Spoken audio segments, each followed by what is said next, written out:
/ no sleep. So it's been quite a while since I have made any kind of videos, and I apologize for that. There's just been a lot going on, both family, work, and relationship wise. So I apologize for that. I've been dealing with a lot of shit.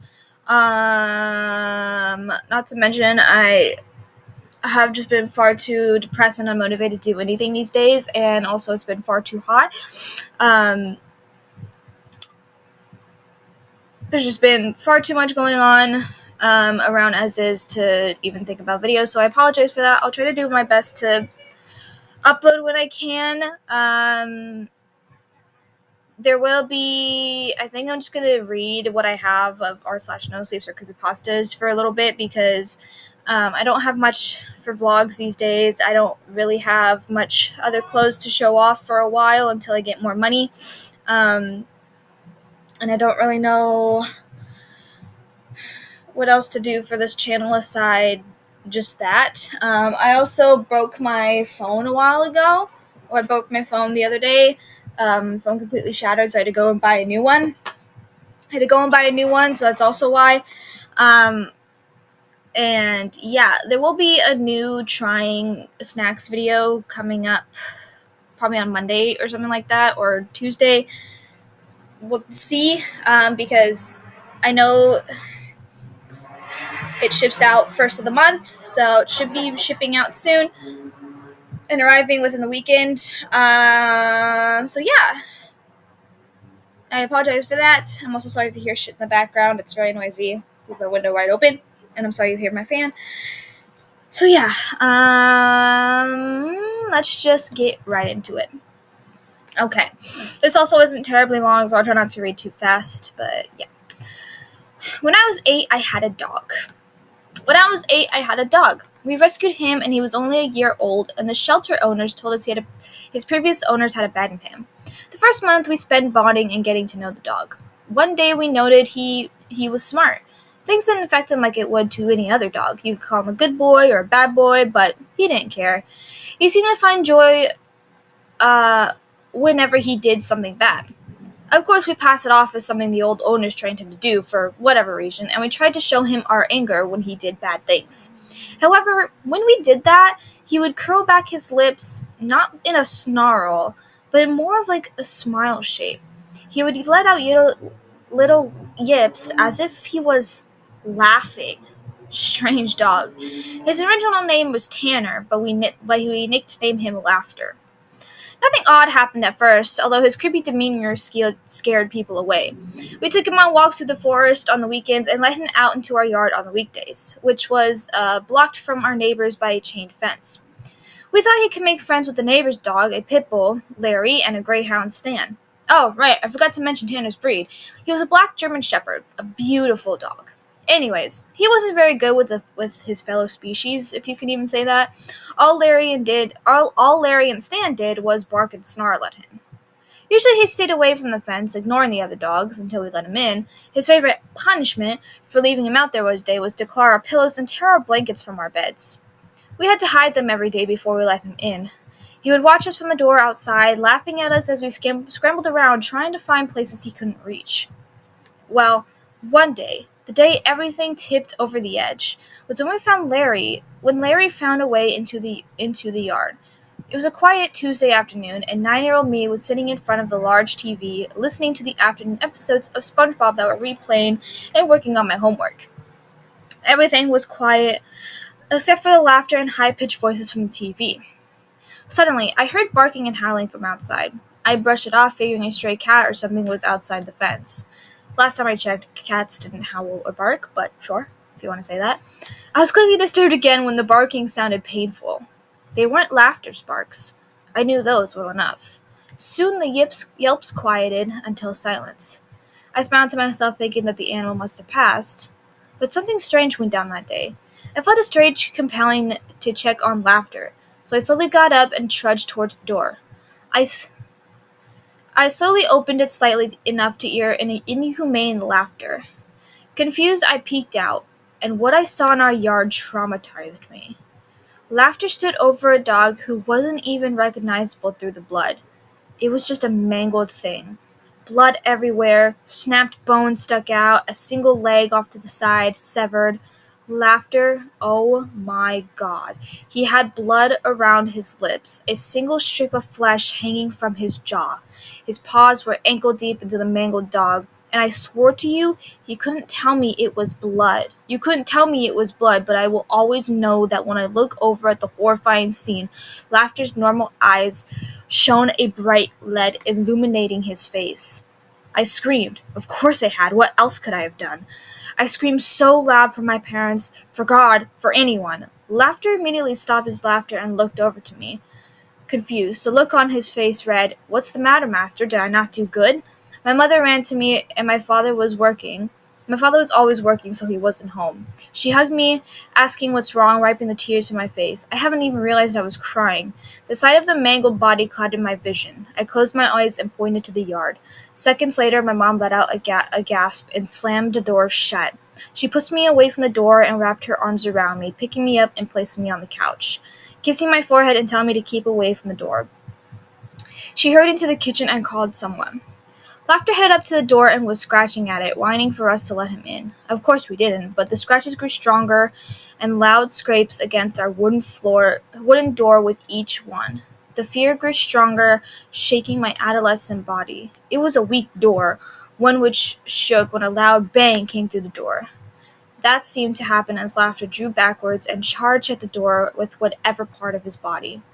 With each loud bang, I felt myself sinking deeper into the couch. The door would break in a matter of time. Sounds around me swirled.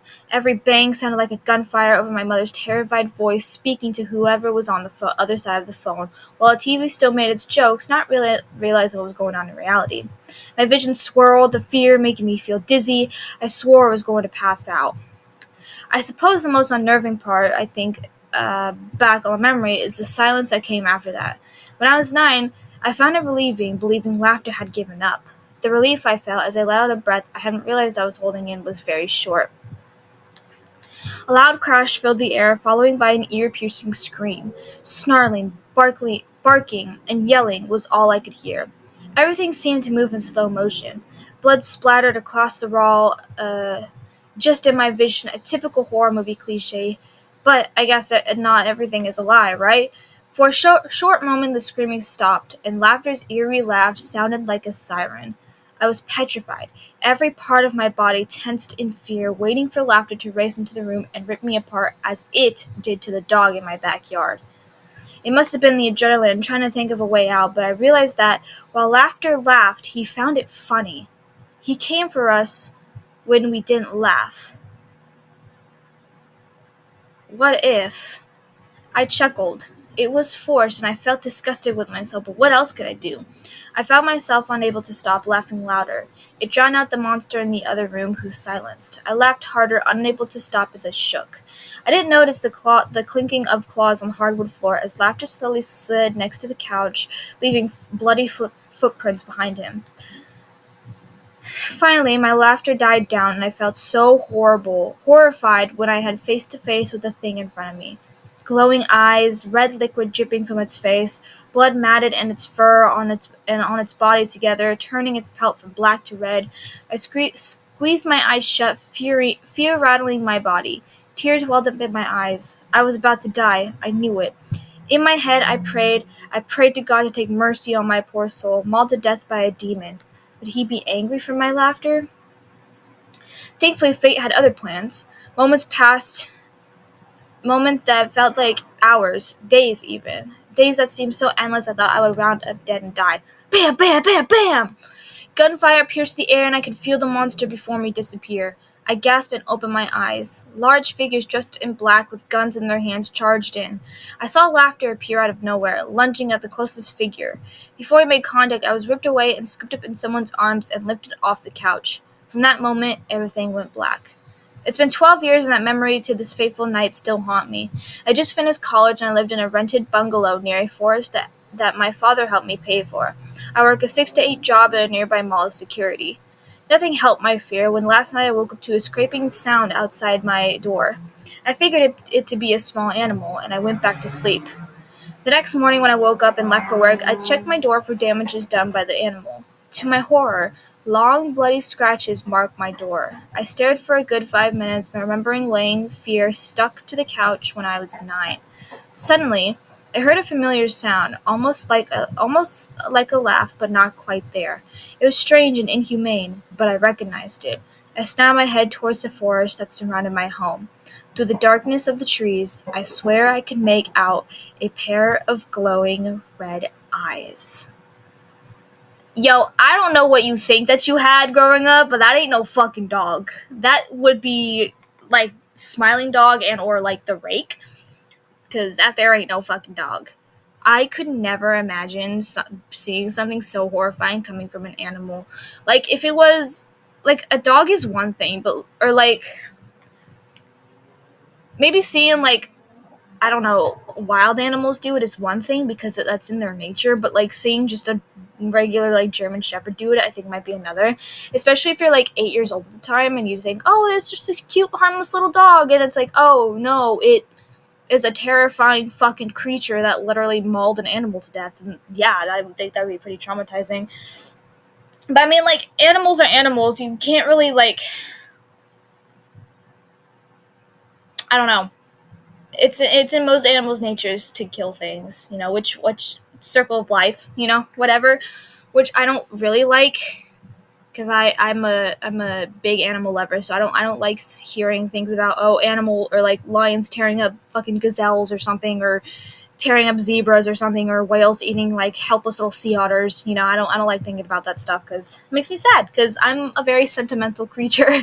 So yeah, but I guess being a kid at that time, you wouldn't think, you know, a big bad or German Shepherd dog, you know, end up like that. So I could see why it would terrify somebody.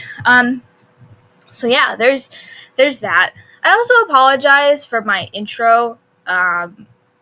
Because my phone broke, I lost all of my intro and outro videos, so I apologize if they keep changing after a while. I found some of the same ones, like the outros to my channels and a couple of different intros for my other channels.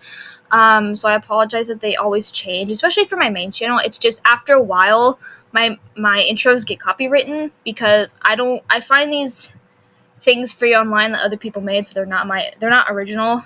I don't know how to make original shit, so I apologize if that gets annoying, but yeah.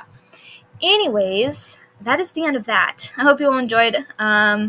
If you're new to my channel, be sure to hit the subscribe button and give this video a thumbs up. Also hit the bell so you're notified when I make videos. All my social media is down in the description. I love you guys, and I will